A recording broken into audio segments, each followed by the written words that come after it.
Assalamualaikum warahmatullahi wabarakatuh.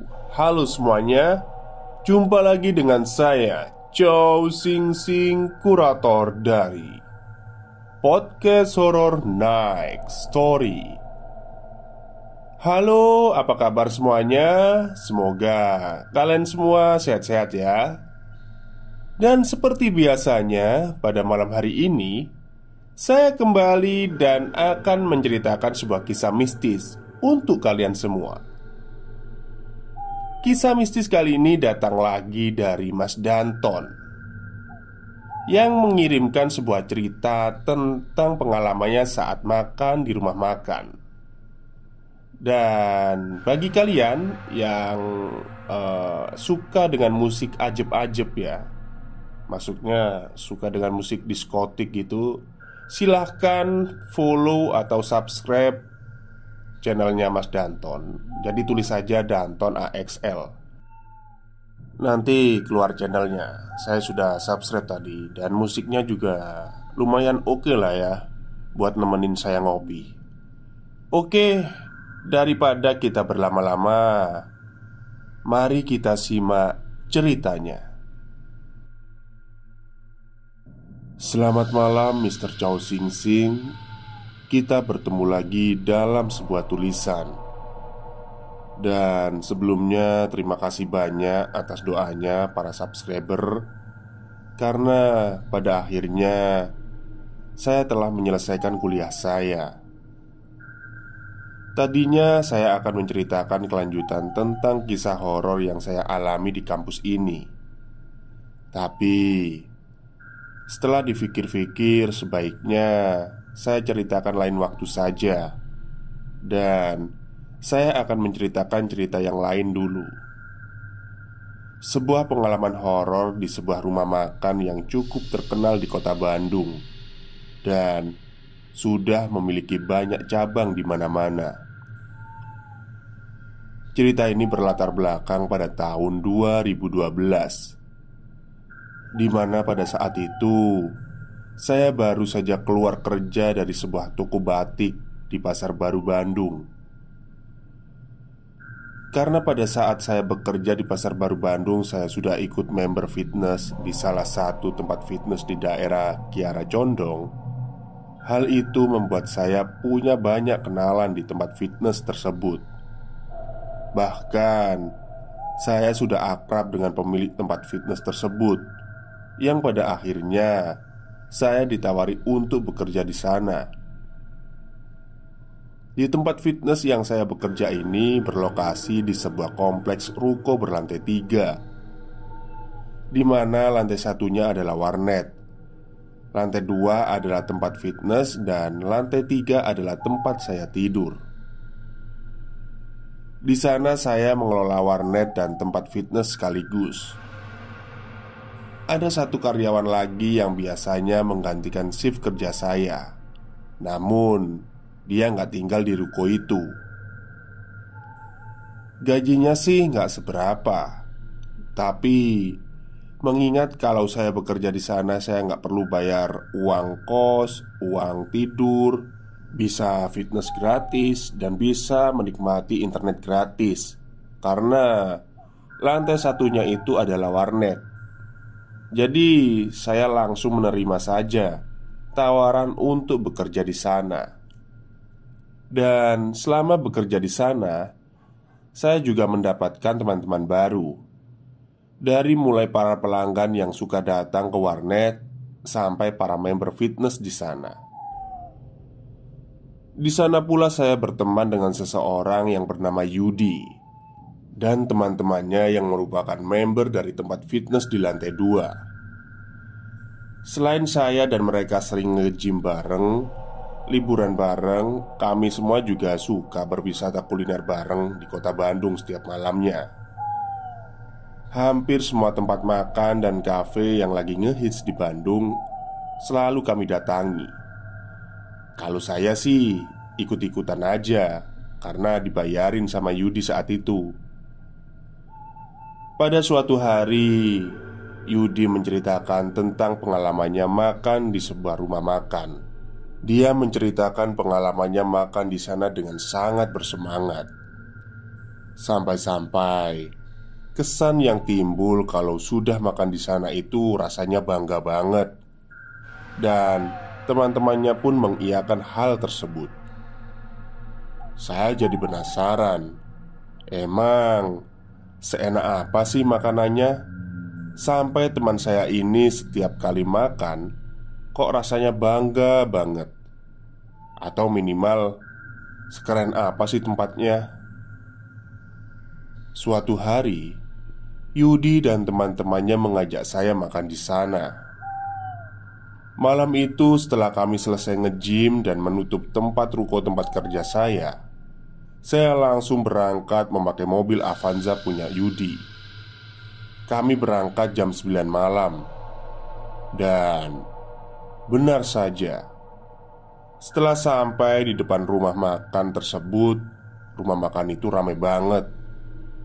Saking ramainya, kami harus rela mengantri di sepanjang jalan untuk bisa makan di sana. Setelah setengah jam kami semua mengantri, akhirnya tiba giliran kami untuk masuk. Saya nggak tahu apa namanya konsepnya ini, tapi rumah makan ini mengharuskan kita memilih sendiri menu apa saja yang akan dipesan, dengan meletakkan di sebuah piring untuk kemudian digoreng lagi dan dihidangkan di meja kami. Saya sendiri memilih nasi hitam, udang, dan cumi yang sudah ditusuk-tusuk seperti sate, serta cah kangkung untuk saya makan. Setelah 15 menit menunggu, akhirnya makanan kami pun tiba di meja kami. Terlihat Yudi dan teman-temannya sangat bersemangat sekali untuk segera makan makanan tersebut. Dan semuanya berkomentar, "Aduh, enak banget ini makanannya." Saya yang dari tadi skeptis tentang seenak apa makanan ini, saya pun langsung mencoba. Dan menurut saya rasanya biasa saja. Lalu saya mencoba makanan yang dipesan Yudi dan teman-temannya. Dan ternyata rasanya bagi saya juga sama, biasa saja. Bahkan makanan di sini cenderung tidak enak. Tapi saya nggak mau beradu argumen dengan Yudi dan teman-temannya yang lain. Kenapa? Ya karena mereka yang bayar makanan saya. Jadi saat itu saya hanya makan saja tanpa berkomentar apapun tentang rasa dari masakan itu. Ya, yang menurut saya sih masakan ini gak enak sama sekali. Suatu hari, tempat fitness saya kedatangan seorang member baru. Namanya Asep. Dia penampilannya yang memakai baju kaos polisi yang berwarna coklat membuat dia sedikit dijauhi oleh member-member lain. Saya nggak tahu kenapa. Saya yang melihat suasana canggung tersebut mencoba bertegur sapa dengan Asep dan mengajaknya latihan bareng. Tujuannya agar dia bisa betah latihan di sini dan tetap menjadi member di sini. Setelah sekian lama latihan sambil mengobrol, kami pun cepat akrab karena kami ternyata sama-sama orang Garut.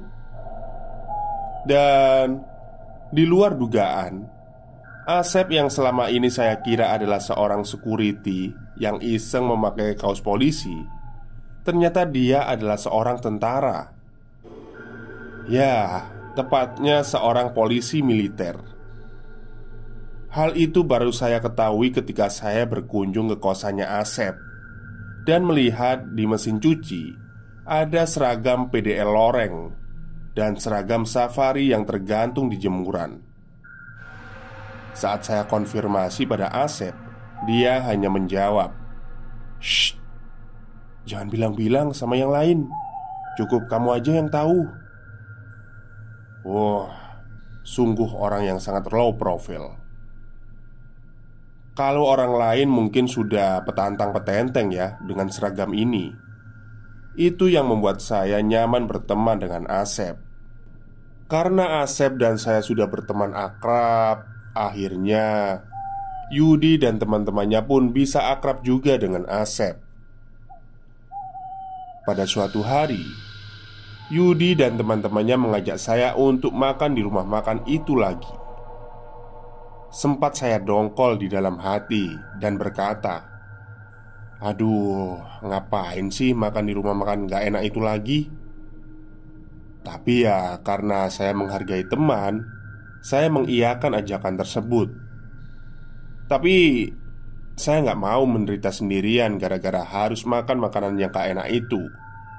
Jadi saat itu saya bilang, bro, saya boleh ajak Asep juga nggak?" Pinta saya. "Oh iya, ajak aja dia kalau mau dia. Gak sibuk kan?" jawab Yudi. Malam itu akhirnya berangkatlah kami.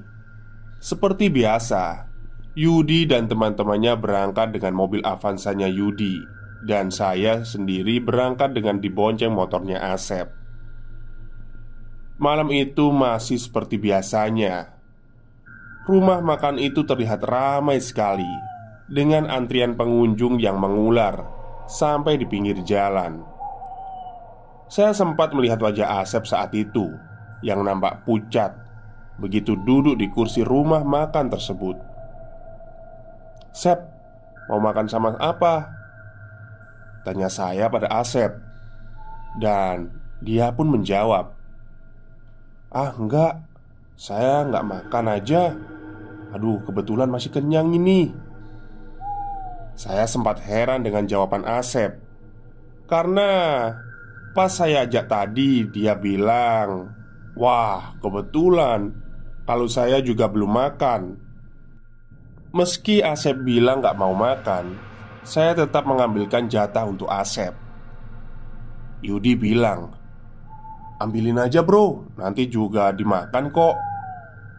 Namun setelah sesampainya di meja makan, Asep tetap saja enggan memakan makanan tersebut.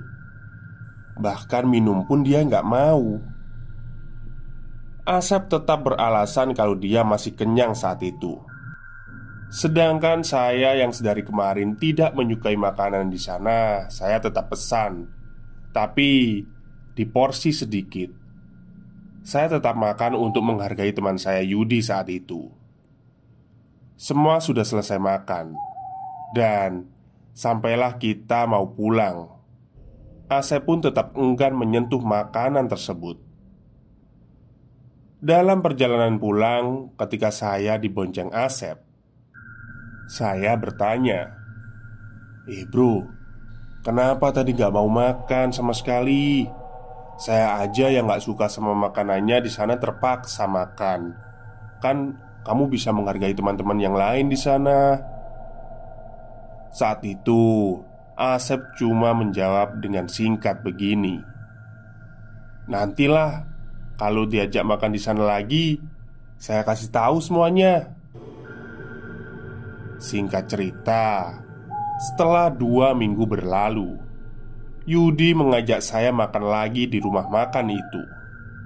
Dan saya pun mengiyakan saja ajakan tersebut sambil bertanya, "Bro, emang apa enaknya sih makan di sana? Rasaan makanannya biasa-biasa aja deh." Saat itu Yudi cuma menjawab, "Ah, berarti selera kamu jelek nih. Di sana itu makanannya enak banget loh. Bahkan nasinya aja beda rasanya dengan nasi yang ada di rumah."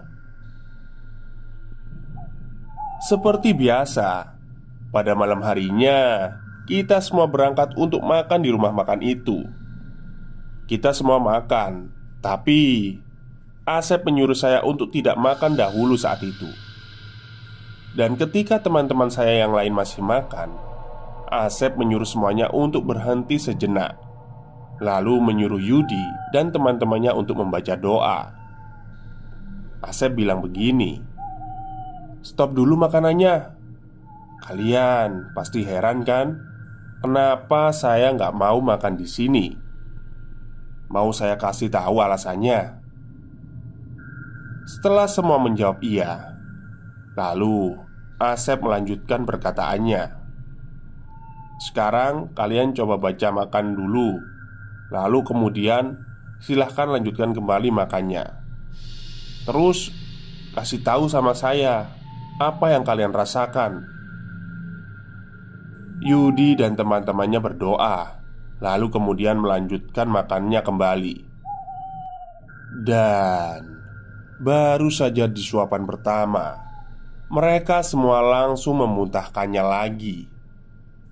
"Loh, kok rasanya jadi basi ya?" kata Yudi.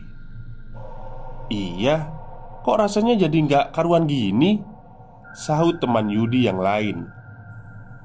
Melihat reaksi mereka, Asep hanya tersenyum sambil bilang, "Bagaimana? Masih mau dilanjutkan gak makannya?" Yudi dan teman-temannya kompak menjawab tidak. Kemudian Asep berkata, "Nah, sekarang saya akan kasih tahu kenapa rasa makanannya enak." Kemudian Asep membuka resleting tasnya dan mengeluarkan daun salam kering dari dalam tas. "Kalian ambil daunnya satu orang satu. Kemudian tutup mata kiri kalian dengan daun salam ini. Tahan dengan jari telunjuk.